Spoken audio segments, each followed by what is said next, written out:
evening, everyone. It is your girl, Marcy Thomas, back with you for another episode of BGC Book Club. So please come on in the room, and get ready for another great Black woman writer who has an outstanding story that I really enjoyed, so much so that we've been waiting months to bring her into this space, and we're finally making it happen. So I am coming to you from the outskirts of Atlanta, Georgia, originally from Cleveland, Ohio, with a whole bunch of other places in between. So I always like to invite you all to share where you're joining us from, just so we can kind of get an idea of who's in the room.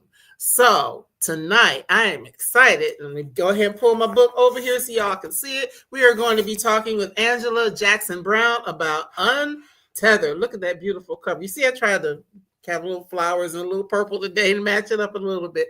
But I can't wait to talk about this book, because last year when BGC did our end of year 2024 lit year in review, this book was one of the nominees for Best Historical Fiction. So it's exciting to actually be able to talk to Angela. Now, she is an award-winning writer, poet, and playwright who is an associate professor in the creative writing program at Indiana University in Bloomington. She also teaches in the graduate program at the Naslin Mann Graduate School of Writing at Spalding University in Louisville, Kentucky. So she's a busy lady.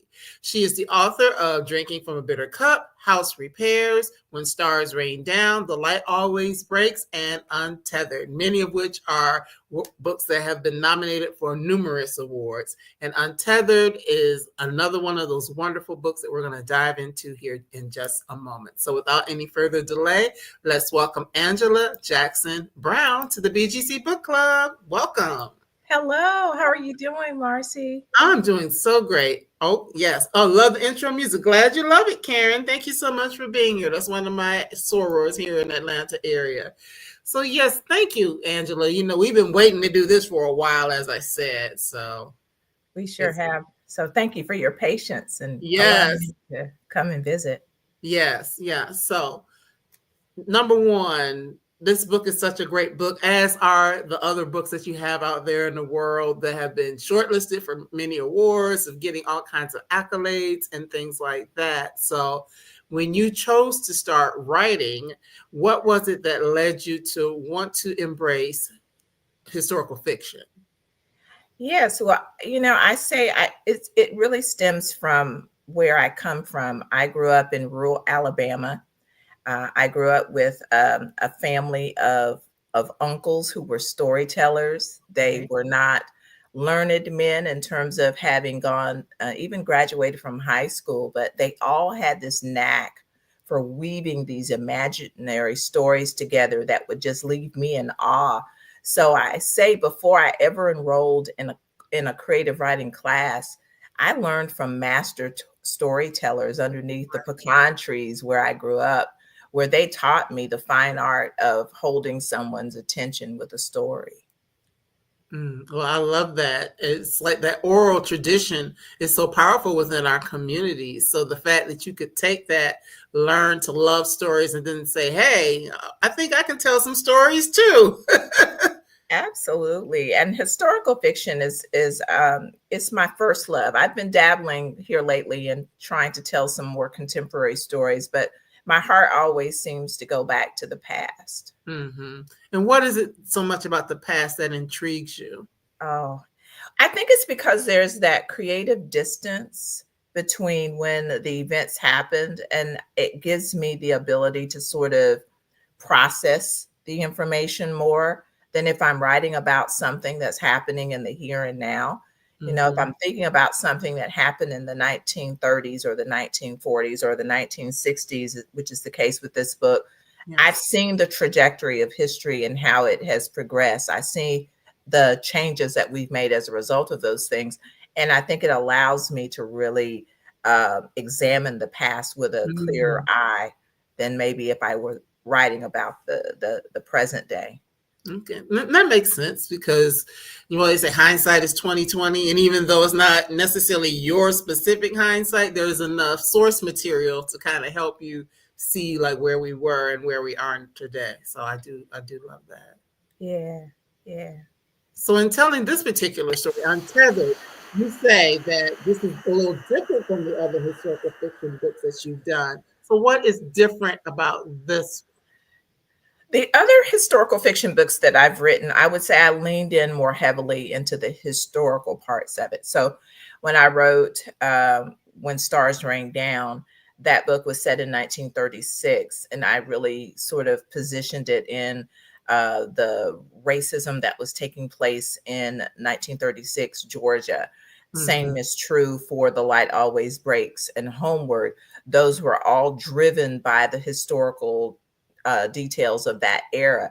This Mm-hmm. particular book, although set in 1967, 68, I've Mm-hmm. made references to certain historical events. Obviously, the characters are shaped by the time that they live in, but so much of Kasha's story could be told in present day 2025, because Yes. the story is more about what is it like when you take on the weight of everyone else's trauma and put yours aside, and what does that do to you as an individual. That was what I was leaning into more heavily, and it just so happens that it took place in 1967, 68. And that is something because if I talk to my mom or or we talk to our grandparents or any people that are older than us, there are certain things in time that they lived through and they're just living their life. Yes, Right. I mean, when we tell our stories, 20 years from now, 30 years from now, there's a lot happening, right? Right. But we're just living our lives in the midst of all these other things happening. And even though they may impact us, they definitely impact us. We're still just going about the day to day generally. You're So so right. You're so right. Because if someone were to ask me what are the most important parts of, let's say, the last 5 years of my life, I wouldn't focus on the politics. I wouldn't focus on so many of the other things that are going on in the world. I would focus on the things that are very specific to my family and to my friends and to my, my individual life, that are separate and apart from what's happening in the world. So you're right. And so to be able to create characters who are in the world, but they are also in their families and they're in their communities and they're in their churches. And so all of those things are as much a part of their story. And I think sometimes people think that when you write a story about Black characters, particularly in the past, the only thing you can focus on is the trauma that's associated with that past, that you can only focus on racism, that you can only focus on whatever, was going on during that time. But there are other parts of us besides those things. that is so true. But we do get the history in this just because you say 1967 in Alabama. So you are from Alabama, a small town in Alabama. So were there things in your own life that kind of led to telling this particular story? I know you mentioned your uncles and their storytelling, but with Untethered specifically, were there things from your personal life that led to wanting to tell Kasha's story? Absolutely. I tried to write this story when I was a junior or a senior at Troy University in Troy, Alabama, where the story Okay, was. which is in the book. Mm-hmm. And I said, okay, I can tell this story because I worked around social workers. I was a secretary. I knew the right questions to ask. But then I realized as I got into it, maybe a few pages, I didn't have the life experiences to tell her Mm. story. And I appreciate that about myself. I recognized when I was in over my head. And so I backed away from that story, but she never left me. I carried her Mm. through my 20s, my 30s, my 40s, and then finally into my 50s. And it was like, okay, girl, if you ever gonna tell Kasha's story, this is the time to do it, because Wow. you are slightly older than her. So you have the hindsight of being able to look back and start thinking about what life might have been like for someone like her. And so she's been a story that has been with me for years. And I only here recently felt capable of telling her story in an honest way. Wow. I love that. So for everybody out there who has a story that you can't let go of, Angela is showing you, don't let go of it because you Mm-mm. never know. The muse is going to strike, the timing's going to be right, and you can go ahead and release that into the world. So for those who haven't had a chance to read Untethered yet, please give us just like a little bit of what it's about, and then, we'll get into some of the themes and stuff like that. Absolutely. So this story is about Katia Daniels. She's a 40-something, a single woman, never been married, and she's the director of a group home for Negro Boys, and that's what they would have been referred to in the 1960s. Mm-hmm. And she has struggled in that role because she has a vision for these young men, which is that they are going to be better than what their circumstances would dictate, even though many in society, including her board of directors, feel as if because these are poor Black boys, that they should just be discarded in life. And so as a result of that, she goes through a lot of different issues in her life, specifically her relationships with her mother, her brothers who were fighting in Vietnam. One brother comes home, one brother is still struggling to figure out how to deal with being a veteran. So we deal with the Vietnam War, and we Mm-hmm. also deal with love. What does it look like to be a woman who was in her 40s, never been married, can't have children? Is she still someone that would be wanted by a man? And so she really fights with those demons that we all do, which is Mm-hmm. maybe I'm not good enough. Mm-hmm. Yes, maybe I'm not good enough. And because I feel that I'm not good enough, my life is going to be dedicated to making sure everybody else is good. And I'm not always necessarily good. Right, right. And I when I wrote this book, I will be honest, I was coming out of a bad situation in terms Mm, of my career. I really felt like I wasn't good enough, and I think I'd swallowed the messages that were being given to me, and in some cases by individuals who had their own demons that they were battling with. right. You know, sometimes people will project their own issues onto you, and then you start feeling as bad as they're feeling about themselves. So I finally just had to realize, no, girl, you've done a lot in a short period of time, Mhm. and you deserve the happiness that is coming your way. And you also deserve to put yourself first. And so Mhm. this sometimes mean I think it was Shonda Rhimes a few years ago. She wrote a book about the art of saying yes. Yeah, the year of yes. The year of Mhm. yes. I have embraced the year of no. Okay. And that means I put myself first. And that Mhm. means I sometimes have to say no to my Amen. children. I have to say no on the job. Thank you for that opportunity, but no, that's not really where I'm trying to go, but I appreciate it. Mhm. So I'm finding the fine art of saying no to opportunities that are really opportunistic for other people, but not necessarily for me. And Okay. I have had a ball. I bet you have. Because after you say no the first time, it only gets easier. And it's Right. not no with an attitude or no to be ugly. It's no, I'm going to use discernment for every yes. I love that. And understanding that no is a complete sentence. You You don't don't have to have to explain explain. You anything. don't have to, you know, add an addendum to it. It's just Right. no, No, sorry, no. no, And not even I'm sorry, no. no.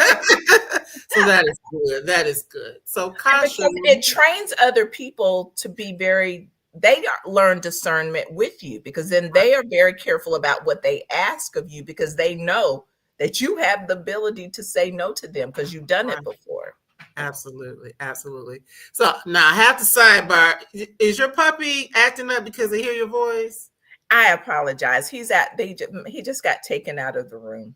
Oh, no worries. He's like, you're talking, but not to me. That's okay. I just thought it was cute. He's like, talk to me, mommy. But, in Kasha's story, when we first meet her, of course, she is working at this, Pike County Group Home for Negro Boys, as you stated, because it is 1967.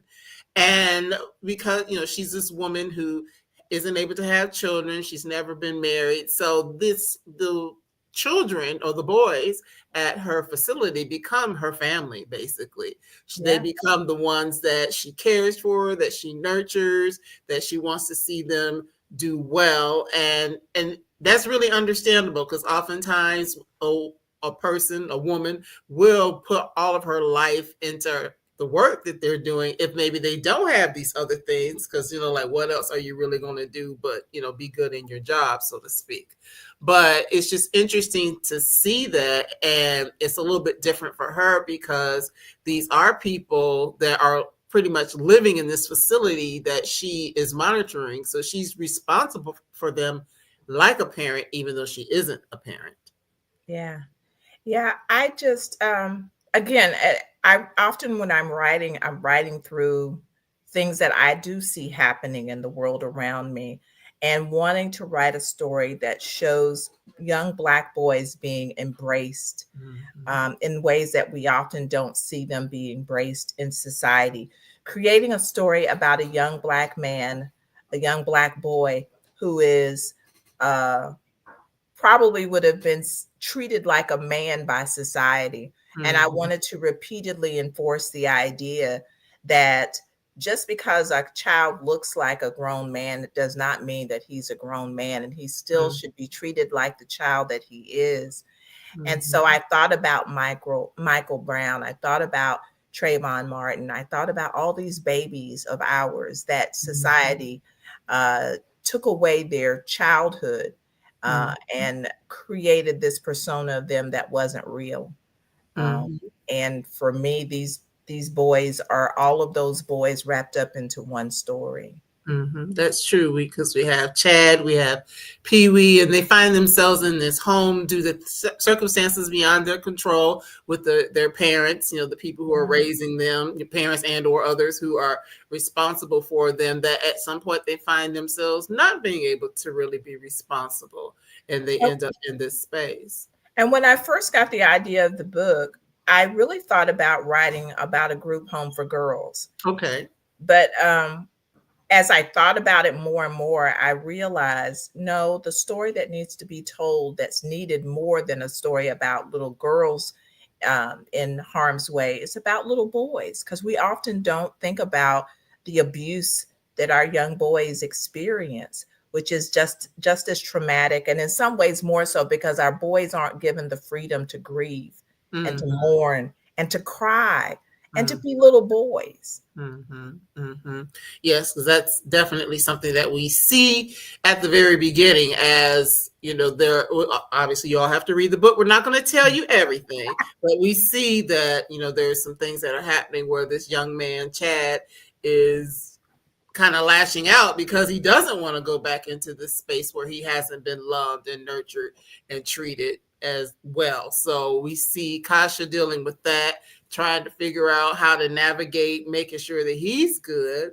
But at the same time, in her personal life, there's something going on with her brother, her twin brothers, who she kind of helped to raise in her own way after losing their father at a young age. So she's really, we're kind of setting the stage for her to, throughout the book, to be this person who's always having to lean in support of others, specifically the men and boys in her community, in her life.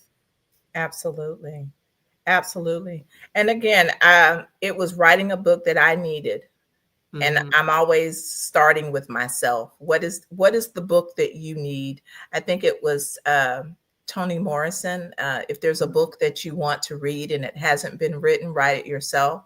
Right. And I try to do that with every single project. What is a message that I still need to reinforce in my mind that might also benefit, other women, other men, other people in general? So Karen is saying or asking, so you intentionally created characters that challenge stereotypes? Absolutely. Absolutely. I tell my students, stereotypes don't come out of the ether. They don't just appear out of nowhere. They're grounded in something. But the problem is that when we rely on these stereotypes to define everyone, I was having a conversation with someone, and this individual talked about Black dialect. And I asked him to unpack that for me because I'm not sure what he was talking about in terms of Black dialect. I say because, I'm from the South, but I've been away from the South long enough that my dialect switches up depending on where I am. You know, Mm, when I'm in the Midwest, I tend to sound more like Midwest Black folks. When I'm back home in the South, before you know it, I'm sounding a little bit Southern again. So it's, mhm. you know, so dialect is fluid, and it often is based on region more so than it is anything to do with the color of our skin. In fact, it has nothing Right, to do with the color of our skin. So right. I push very hard to make sure that even if I bring in something that feels familiar to someone, I want to also bring something that is surprising, that takes Mhm, people out of their comfort zone of what they expect from a Black character. Or in the case of Kasha, she's a Black woman who's over 200 pounds. mhm. And she, normally a Black woman in her 40s, over 200 pounds. The only way she's going to get a man in the book is if by the end of the book, she has lost at least 100 of those pounds That's true. and has determined that, you know, she's going to become something rather than accepting the woman that she is. And in this book, I wanted her to be the same woman in terms of her aesthetics at the end of the book, but to change the mental part of herself. That was Yes. the part that needed shifting, not the size of her dress. Yes, and that is really what one of the things that makes the book so powerful. Of course, the relationships that she's having to others, and the things that she does, because this is who she is. She's supporting people, she's helping people, she's loving, she's mothering, all of these things. She's creating a family outside of the family that she has of her own. But just in reading her, I told you this before we came on, there were certain times she said certain things or was experiencing certain things, and I could personally relate to them just because, being a woman over 40, not married, don't have kids, not being a little teeny tiny woman, all of those things. So I could kind of relate to Kasha in several ways of thinking, how does it feel to be this person who shows up in this way? And how do I navigate that? And, where do those insecurities come in? Do I think I'm worthy of love? And if I do think I'm worthy of love, am I going to go for the person that I think that is, like that person that I've always liked, or that person that I think is on a certain level, or do I just quote unquote settle for the guy who's easy and convenient? So we watch her navigate all of those things. Yes. And I know you're referring to the storyline of Brother Leon. Yes. And he was only supposed to be a very minor part of the storyline. But again, like what you just talked about, and I thought about, again, relationships and how sometimes we do get comfortable in relationships. But Kasha loves reading romance novels, Yes. and that's where she was getting her enjoyment in life, from the books and from the music she listened to, because she didn't have someone in her life who fed her emotionally. There was Mm. nothing wrong with Leon. He just wasn't the right person for her, and vice versa. So I wanted to explore that in the book more, of how we do get into these kind of, like a pair of old slippers. You just Mhm. sort of, they're broken in, you're used to them, but then you put on a pair that, one of those red bottoms, and you're like, oh, wait, is that how my feet can actually look? That's how shoes are Mhm. supposed to feel. And then you sort of realize that, oh no, that's not who I was supposed to be with. So I wanted her to explore what love could look like for her once she accepted herself as being Right. whole. Right, exactly. Exactly. Once she accepted, herself, that's the main thing, and we see that happening. So even though she's in her 40s, it's still a coming of age, so to speak, from that perspective of discovering who she is, and just the relationships and the people that are around her. But yeah, it's funny just thinking about Brother Leon, as we call him. It makes me think of, what's that? That's a good man, Savannah. That kind of Yes. like, why wouldn't you like him? Why wouldn't you want to be with him? Yeah, he's like 15 years older and got all these other things going on. It may be a little boring for her, but he's hanging in there. But then we also get to see Seth, who is someone that is that guy that she may have felt was unattainable, that she's known since high school. So we get to see him, and he becomes an integral part of her life and all of the other things that are happening around her as well. Well, I grew up around Southern women who often uh, accepted a man's shortcomings as long as he made sure they had a roof over their head, made True. sure he took care of the children the basically financial support. That's what Pretty much. a lot of these women equated as quote a good man. And as I stepped into my first relationships, marriage, I thought that was enough, that as long as this man is not physically harming me and is, bringing money home to pay bills, that's enough. And Mm-hmm. I think, again, that's another reason why I'm thankful that I didn't try to write this book as a 20-year-old, because she probably would have taken things that I don't have her accept in this book. Right. Right, because even in the midst of her insecurities and the things that she struggles with and trying to help others and be there for others, there is that part of her that kind of wants something more. Because even with this person that's safe, she's not willing to be like, okay. She still kind of has a little bit of pushback. And Yeah. as the story goes on and things kind of shift, she's good with it because she's like, okay, well, that wasn't necessarily what I wanted anyway.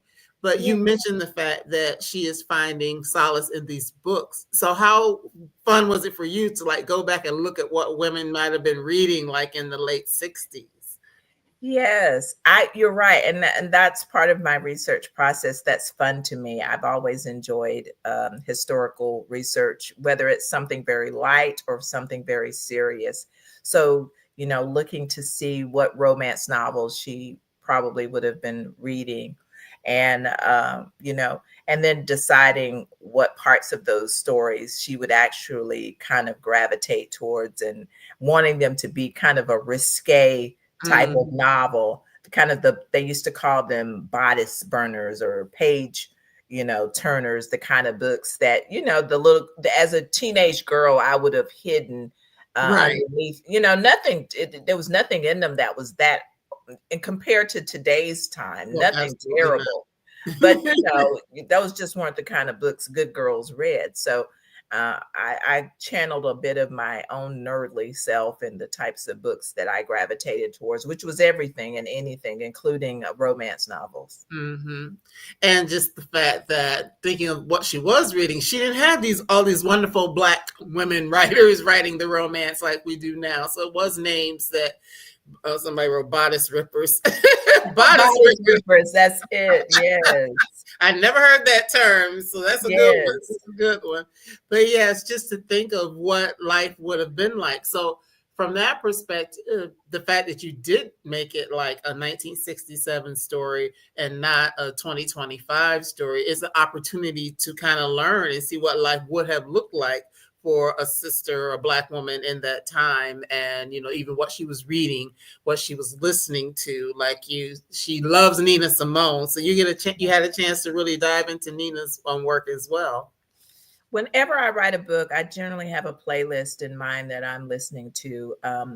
Most all of my characters reference gospel music. And so, because I grew up in the Black Baptist church, that's just sort of ingrained in me. But the Mm-hmm. soundtrack of Nina Simone, it sort of took on a life of its own, because I made a small reference to her listening to Nina Simone. And then I started doing a deep dive into the fact that, wow, Nina Simone had 3 albums come out the same year my book was set. That's definitely something worth leaning into. And then the knowledge that I had about Nina Simone, the world saw her as this extremely confident woman. Uh, and so Kasha would have seen her as this extremely bold, confident woman with the short Mm-hmm. afro. But really and truly, Nina Simone struggled with self-esteem issues, just Right. like the rest of us, mental health issues, just like so many of us. And that's another one of those hindsight. I know these details, but Right. my character doesn't. She Right. only sees the persona of Nina Simone. So my hope was that a reader who knows that background would think to themselves, oh, the irony of it all. You really Mm-hmm. see this sister as having it all together when she didn't have it any more together than you did during that time period. because Nina Simone wanted to be a concert pianist, but Yes. because of racism, wasn't allowed to pursue her dreams. And as confidently as she played, as confidently as she presented herself, you have to know that that ate at her all of her life, that she never Mhm. got to have the dream life that she wanted for herself. That is so true. And that her boldness, her brilliance, and you speak to her beauty as well, because Kasha's character looks a lot like Nina Simone, who's someone that people wouldn't have traditionally thought of as beautiful. And Kasha even mentions, like the Lena Hornes and the Diane Carrolls of the world, who a lot of people were, putting on a pedestal because of what they look like. But here comes this Nina Simone, who's a beautiful dark-skinned woman wearing her natural hair with her full nose and full lips, and all of these things. And so for someone like Kasha, even though size-wise they might not have been the same, physically, they looked alike in a lot of ways. So that would be someone that would kind of serve as an icon to her. Absolutely. And when I mentioned this to my publisher in terms of how I wanted the book cover to look, and I will say they were really good about listening to my concerns of what I want my characters to look like. I was very clear that she has to be a dark-skinned Black woman with short hair. I want her to look like Nina Simone. That's the aesthetic. And so they listened to me, heard everything I was saying, as I was very appreciative when I saw that cover. I'm like, yes, you got it right. Yes, it is a beautiful, beautiful cover. So, of course, there are a lot of things that are happening because it's 1967. It is the South. It is during the time of the Vietnam War. So, not only are Kasha's brothers Marines who are in Vietnam, Seth has been in Vietnam as well. So that would have been another point for the plot, to be able to really do the research and learn some things about that, what experiences they may have had there, as well as what happens when they come back, which is more of what we see. We don't really see them there, but we see what some of the impact of once they come home. And it was one of the, World War II veterans, my dad was in the Navy during World War II, and came home, obviously to racism, but also came home a war hero, because it was a war that we as a country celebrated our returning soldiers, even the Negro soldiers. They weren't treated with the respect they deserved, but they weren't labeled baby killers. They weren't labeled the atrocities that were attributed to the men and the women who came back from Vietnam. That was a totally different mindset. And so I wanted to be able to illustrate, because so many of those men that came home, in one of my dad's dear friends who I called Uncle MJ, he struggled with his demons in terms of, because there was no outlet. They were really just told, come back home, assimilate back into life, and pretend like none of that happened. And I wanted to be able to illustrate PTSD before we even really gave it that name. Right. And those men and women suffered after that war. And, Seth doing that work in the community was, those were sort of grassroots efforts that were taking place all over the country by soldiers who maybe weren't struggling as bad as others, who reached out to their fellow soldiers to say, here's a safe place for you to land when you come back, because our government, they just weren't doing the work to try to take care of them. And that is so true. And many of us have, fathers, uncles, grandfathers, people in our lives that can tell the stories, or we've seen the after effects of what that war has done. And so I thought that was just a good plot point to really talk about that, because it would have been a thing in the 60s. Because you could have focused solely on things that were like the civil rights movement or whatever, because at the time of the story, Dr. King is alive at the time, at least for a portion of the story, definitely would have been, but you leaned into some of the other things that were happening that people were battling. And also you kind of brushed on it because of where Kasha was working, but even the whole thing of these group homes for boys, So just talk a little bit about that. I mean, I know we have some maybe, but maybe not as much as we used to. But that would have been a thing, especially in a smaller community like that. Right. So in my research, one thing that I was paying attention to was that a number of white families, I think, who were already starting to feel, feel some kind of way over the role of their families in segregation, slavery, the Jim Crow era, used their wealth to create these group homes for specifically Negro boys, but also Negro girls. Mhm. And they would put, often these group homes would be connected to a black church, but then sometimes not. Sometimes it would just be a board made up of white men primarily, and there would be a black person who would be put in charge of it, but Mhm. oftentimes as a figurehead, not so much Right. as they would get to make major decisions about what is going to happen with these Mhm. young boys. So I dug in deep and I found examples that I thought were close enough to what I wanted to portray with Katia. I knew I wanted her to have a strong opinion about how this group home needed to be, uh, how it needed to be put together and how these young men needed to be treated. Didn't need to be treated like victims. They Right. didn't need to be treated as if their circumstances defined them. And she Mhm. always had to be real with them, even when it was times when maybe her preference would be to protect them from the truth. She always wanted them to know the truth of the matter. I was a product of the foster care system, but at a very young age. I was adopted by my dad by the time I was 2 years old, Okay. but had been in foster care from birth until then. And so I've always wanted to pay homage to social workers, I love especially that. those social workers that did the work to try to protect the children when they could. But oftentimes the laws were such their hands were tied, and that's still true today. Mhm. Mhm. Wow. Well, that makes the story even more powerful that you are paying homage to your own experiences in that. But just thinking, you also thought of the movie Claudine, which would have been a little later, how they had, the social worker was coming not so much because the kids were in foster care, but just, because you're getting welfare, she's coming to see what's going on at the house and, making sure a man's not in the house. But that's a whole nother conversation Yeah, about that. But yeah, just these sorts of situations though.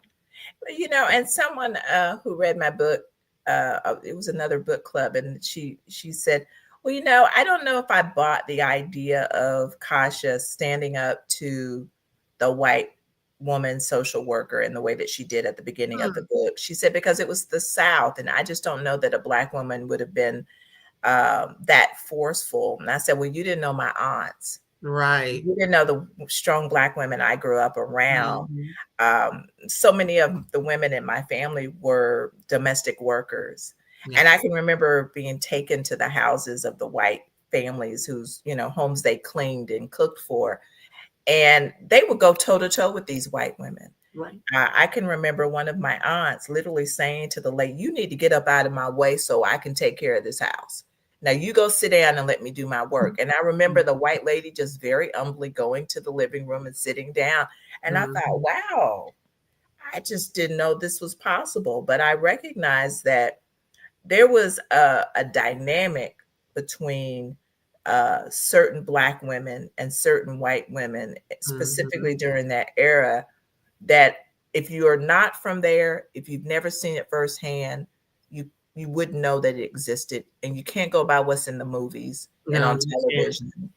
Um, there's books that have been published by people that don't know our community but tried to tell our stories anyway. And I Mhm. try my best to tell a story or a version of the story as honestly as I possibly can, many times born out of my own experiences.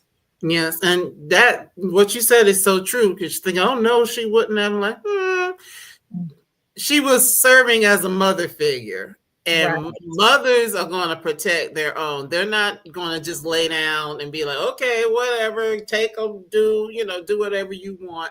These children have become like her children, Yeah, Yeah. and maybe in some ways it was a little bit more. We find out in the story, maybe it was a little bit deeper than it should have been because of the role she played. But nevertheless, she felt responsible. And kind of, as you talked about earlier, Chad had been through some things, some really horrible things, and she was aware of these horrible things that he had been through. So of course, she would have wanted to protect him. And if that meant, standing up to the white lady, then that's what it meant.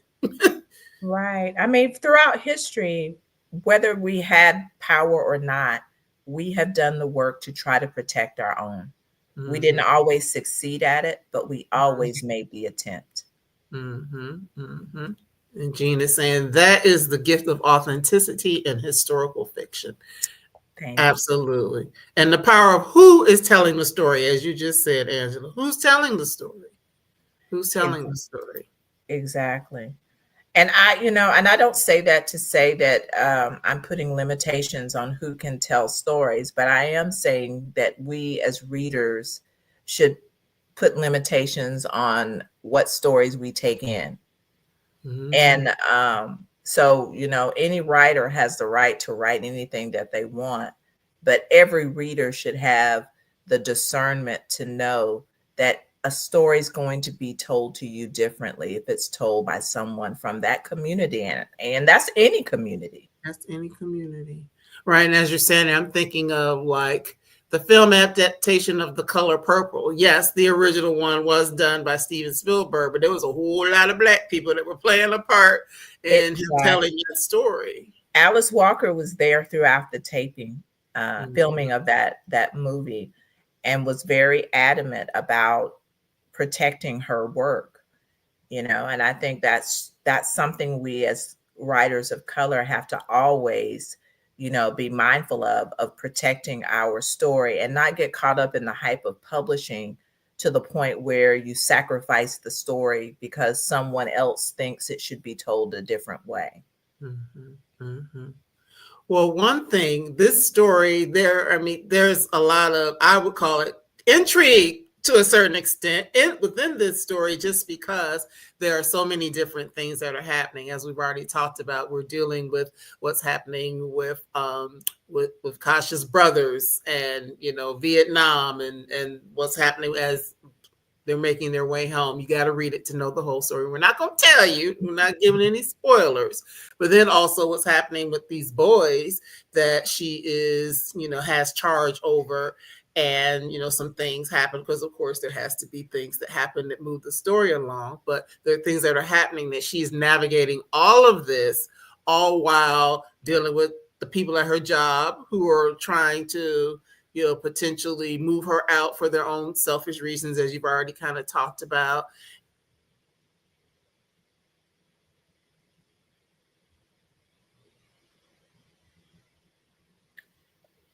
Oh, okay, you're frozen on me. Yeah, it's bad. You Okay. back? Yeah. Just a little internet thing. But yeah, there's a lot of different things that are happening all at once. But then that's real life, honestly, because we can Yeah. have a whole bunch of stuff happening all at one time.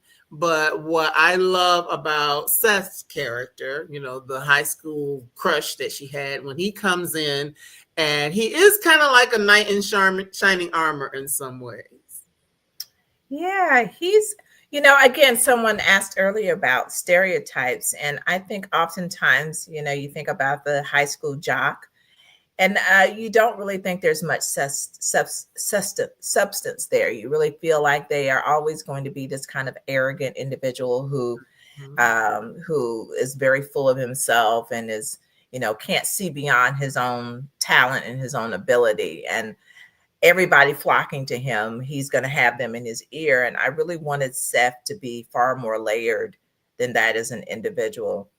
I think about someone like a Deion Sanders and his sons, and how much attention has been paid on their so-called arrogance that I labeled as confidence. Right. That often is what happens to our young men whenever they show any hint of confidence, it gets labeled something else. And so Right. that's what I wanted to be able to do with this character of Seth.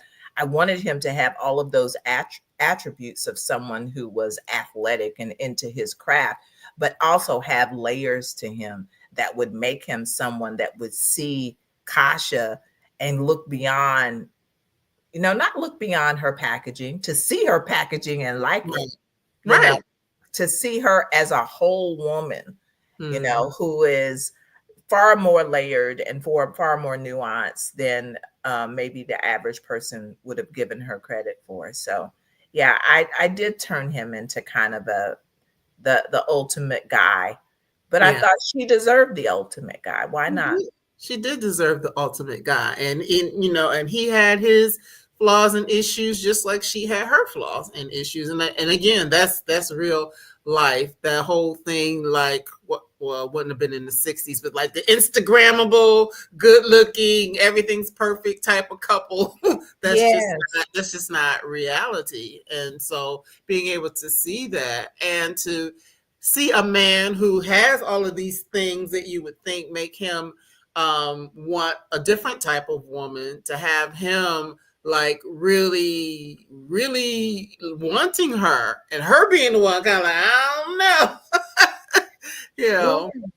And for her to have her cousin Alicia, who constantly pours into her that you are worthy of everything.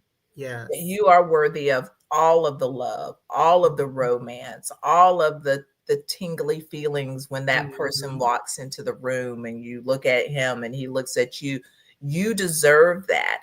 And she knew, as a big Black woman herself, that she deserved that and would settle for nothing less than that. Mm-hmm. Mm-hmm.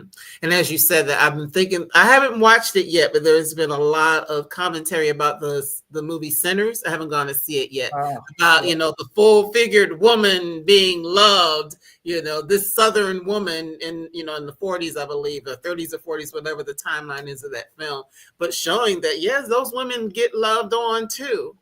Absolutely. I just love Ryan and Michael for doing that film. It is, I've always loved horror films. I've always loved films about vampires and that kind of thing. Just finished writing my own vampire story. So Ooh. I love that genre, and to see us in that genre in such a way that it's honors Black women. It honors the spirituality of the kind of the duality of religion and kind of that hoodooism that is Mm-hmm. brought into that film that I grew up seeing. Like I saw people that were very, every Sunday they were in church, but they also would have little bags or something that they would give Mm-hmm. to you for Mm-hmm. protection, I know that's right.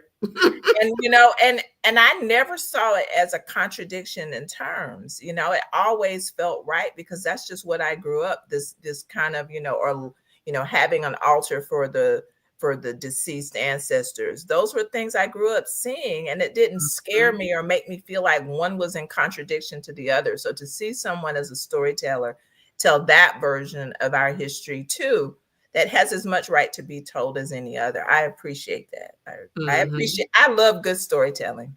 Yes, yes, and you've got great storytelling, yourself. But when just talking about the fact of what the woman looks like, or what the leading woman looks like, or what the expectations should be, that's definitely a parallel I see, with Katia, in that a mature woman who is like the average Black woman, actually.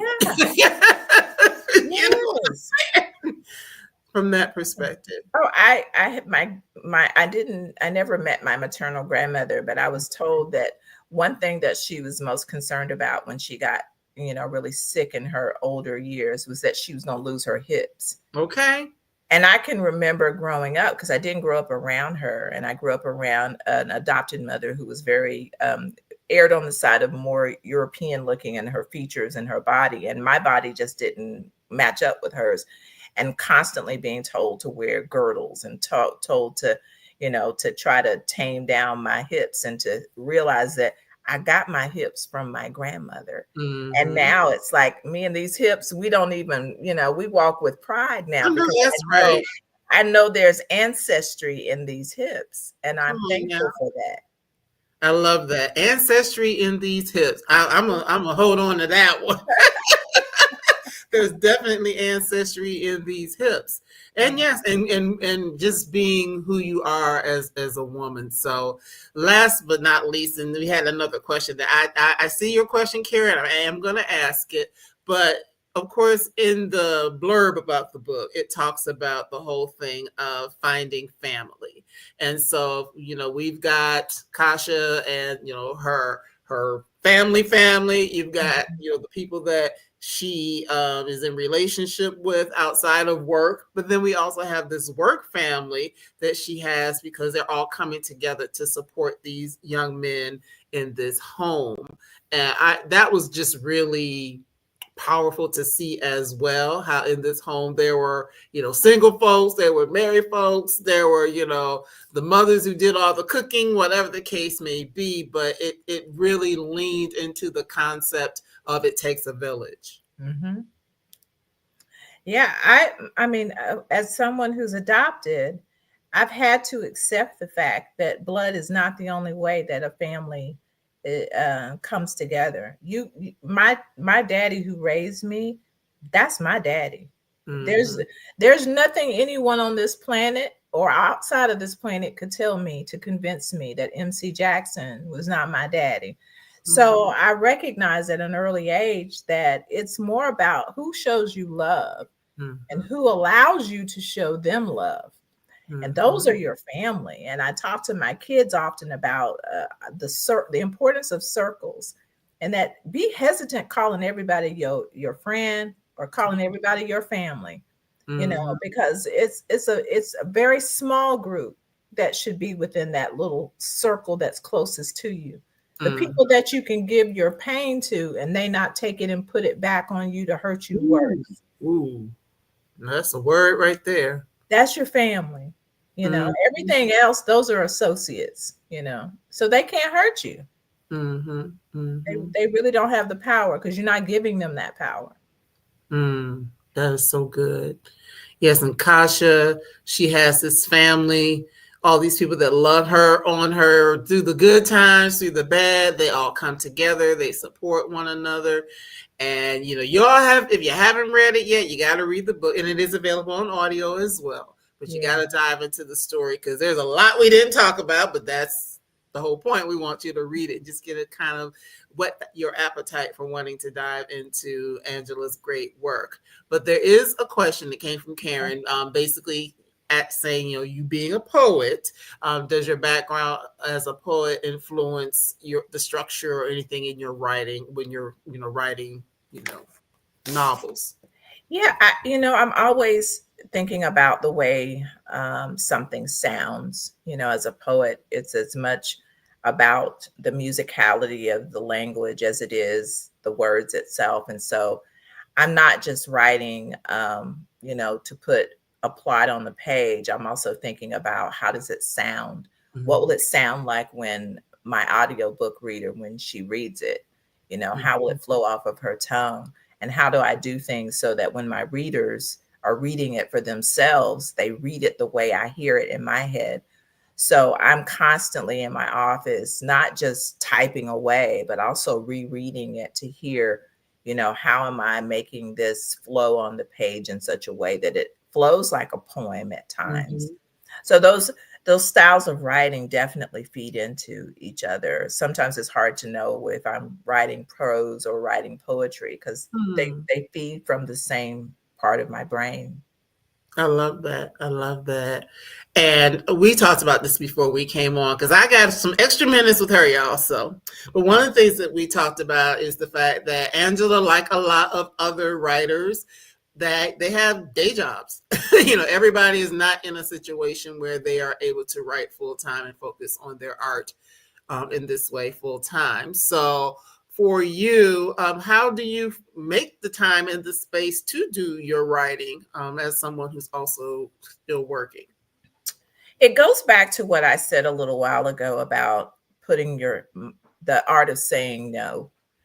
I have learned that the protecting my writing space is one of the most important things that I can do for myself, for my mental health, for my physical health. Even if I start the day writing, everything else is going to go, it's going to be Mm. successful. So it's the first thing that I do when I wake up. And I it's love one of the last things I do before I go to bed at night, because I want to begin the day feeling good and I want to end the day feeling good. So that's the thing that makes me feel the best about myself and about life in general. It's how I'm able to compartmentalize all the things going on in the world. I can't control those things, but I can that. control what happens in my fictional worlds. So Mhm. I focus on the writing. Wow. Wow. So first thing in the morning, I know that was something that Toni Morrison did. You mentioned her earlier on. Yeah. And at night. Wow. So do you write as kind of the mood strikes you, or do you sit down and, kind of have a schedule or a plan? I outline all of my books before I write them. So I know what I'm going to be doing every single day. And I commit to doing it every single day. Okay. If I try to take time off, it'll be sort of like with exercise. If I don't exercise, do a little something every day, then I'll just, weeks, months will go by and I will not have accomplished anything. But I feel like, this is my joy, but it's also my job. Mm, It's part of what pays the bills. So I can't shirk my duty by just showing up when the mood hits. I've got to make the mood hit. So mhm. I do what it takes to make sure when I show up every day that I know what I'm doing. I've done the work before I sit down, so that it's a matter of just sitting there and getting the work done. Mhm. So do you believe there's a such thing as a writer's block? Because that could be the thing. Okay. I got Well, basically. Mhm. no, I think we have all of the things that cause us to not do things. It's mainly born out of that little voice in your head that tells you you're not good enough, you're not worthy enough, you're Mhm. not ready to do whatever it is. I feed myself positive messages. I tell myself there's no one that can tell this story better than you. The Mhm. world needs this story, so you need to give the world what they need. I hype myself up because Oh, if I don't do it, no one else will. I love that. That is so good. And that applies whether it's writing or the exercise, like you were talking about, or whatever that thing is. Sometimes you got to be your own hype woman, your own hype person to just Yes. get it done. Yeah, because I can imagine. I haven't started working on my writing project yet, and people keep asking me that. But the whole thing of block, I like what you said, that it's just a matter of keep going, and it may not always be great when you first start. There are going to be revisions and all those sorts of things, but at least to be putting something, putting the pen to the paper or the fingers to the keyboard, as you have that lovely keyboard behind you, just Yes. doing the work. It's not supposed to come out pretty the first time. The first time we ever do anything, it's not going to come out perfect. And Mhm. if you accept that in the beginning, it makes it a lot easier.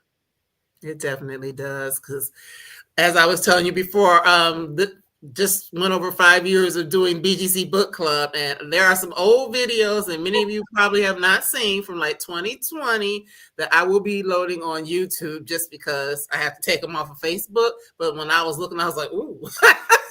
But again, now 5 years into it, it's a whole different thing. So it's the thing of starting something and maybe not being the best at it, or maybe it's not as pretty or as polished or whatever the case, but just to keep going, and eventually you'll have something that is beautiful. So I love that you said Right. that. It's And part of the journey. part of the journey. When we first started to learn how to walk, it wasn't pretty. Right. We were falling down, we were tripping over our feet, but hopefully by now at the age of 50 something, although my walking is probably going back in the other Yeah, direction. then the hips and the knees, all that. Yeah. But within all of that, we learned the process, and that's all writing or anything is. There's a process, and it's not going to look pretty in the beginning, but we'll get it. We'll get Mhm, it. mhm. So I know that you have been doing like a lot of different events and things like that to talk about Untethered. So are there any places that you will be, any festivals or anything coming up that people can be on the lookout for you at in the weeks and months to come? Right now things have sort of slowed down. I was throughout the state of Alabama and Indiana and other places. So things have sort of slowed down. I try to slow it down by the summer so that I Okay. can focus on the writing again full time. But if for anyone that wants to know what I'm up to, following me on my different social media platforms, particularly Instagram, that's the Mhm. place to go. I'll tell you all of my business, what I'm doing. And you can join me wherever it is, whether it's virtually or in person. All right, that sounds good. And you did kind of mention something about you were working on a different book. Anything you could share about that, or is it too early? It's not too early because it's done, and Okay. it's a fantasy novel, and it's one of those books I've always wanted to. I love reading fantasy. I've always wanted to write a book about vampires, especially after reading the book by Octavia Butler Fledgling. One of her, Mhm. well, it wasn't one of it was her final book, and I thought, wow, Black vampires, I should do something. And now here comes Ryan with his Sinners. singers, and now everybody's gonna think I imitated him, but I want him to know I was thinking about this years before. Years before he did. So the book is done. I don't know what my agent will start shopping it around soon. We'll see. Hopefully, we'll find a home for it. All right, well, that sounds good. And as I told you before we came on, now that I finally got you here at the BGC Book Club, you are always welcome to come back and share what you've got going on with us. Because I don't think we've done a vampire story over here yet. So that would be something Ooh, new for the BGC Book Club. You can be the absolutely. first. That would be wonderful, Marcy. Thank you so much. And thank you for the work that you do to support specifically Black authors, because oftentimes we just don't have that support out there. If we don't do it within our community, it doesn't get done. So thank you for doing the work. Thank you. I appreciate that. I definitely do. Because I hear a lot of stories of what the process is for authors, and I'm always going to be here to support you all and make sure people are knowing what you're doing and that your work is getting introduced and put in their big libraries. Y'all see my big library, and there's stuff y'all can't even see. I got more books than what you all can physically see, just so you know. So it's important that we're adding to our libraries and going to our library, our physical county city libraries, and asking that these books be added there, and just all those sorts of things. So we want to get the stories out into the world because they are so powerful and important for us and our community. So thank you for being here, Angela. I am going to let you grab a sip of water and just give me like a minute, and I'll be back with you, and we can finish up. I just want to give some announcement for what's coming next. So I'll see you in a Okay. second. Okay. Thank you. All right. Again, as always, that was a great conversation. I am so happy that I was able to get Angela here because, last year, as I mentioned at the top of the hour, she was one of the nominees for Best Historical Fiction last year. And just being able to have her here and really have a conversation and dive into the work and a bit of her process, and just to learn a little bit about her and why she does what she does, it was indeed an honor. So, in terms of what is coming next, now on Monday, which will be the 12th, I had to look at the date. The 12th, we will have Morgan Jerkins here with her new book, Zeal. So we'll be talking to Morgan on Monday. And then next week, Wednesday, I haven't done a Live Well Sister show in a minute. So we're coming back with a Live Well Sister show. Now, this cover that you see is not the actual cover, but the book is Drink Water and Mind Your Business by Dr. Donna Oriolo, who is a Black woman's guide to unlearning the BS and healing your self-esteem. So, okay, that'll be next week. We'll be talking to Dr. Donna Oriolo. And you may, if you listen to what's the name of the show? Therapy for Black Girls. You may have heard her on there, as well as some other things. This is the actual cover. I just have a picture of it here. That's the actual cover. I have one of the early copies, so mine looks a little bit different. So those are the two guests that we will have next week, with more and more to come in the weeks ahead. Some great books that I have not announced yet, but I know you're going to be real excited to hear about those books and those authors. So as always, thank you so much for being here. Thank you for being an engaged audience. Please share this out. Please pick up copies of the book.